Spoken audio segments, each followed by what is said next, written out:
At times, we all look for a challenge in life. Of course, sports no different, whether it's basketball or something as simple as hiking. In doing so, we get off track sometimes, only to realize that the outcome can be better than expected. That's the lesson we learned from this week's Backpacking with Brooke segment.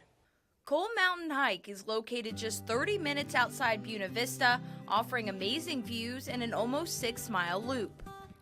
The trail begins off of a gravel road where you can park. Look for the entryway with 2 blue blazes.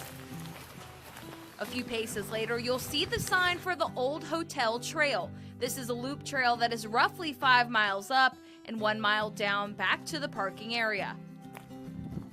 The first mile or so takes you through tall, beautiful trees and then out into the sun. This is where it starts to get a little steep, and you'll begin a moderate ascent to a campsite about a half mile later. From there, you will follow the blue blazes as you start your descent to the bottom of the mountain. I'm going to admit, we thought we were hiking on a different trail the entire time up until about here.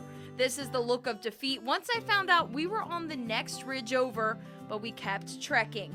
The trail goes deep into the valley for about a mile, then the blue blazes turn to white as you start to follow the Appalachian Trail up to the peak for 2 miles.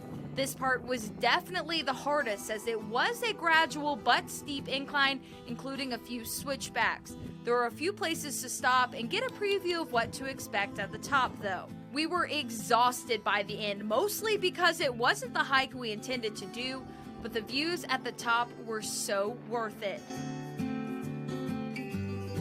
The trail then takes you across the ridge of Coal Mountain for about a mile. Then you will have a quick descent back to the parking lot where you started.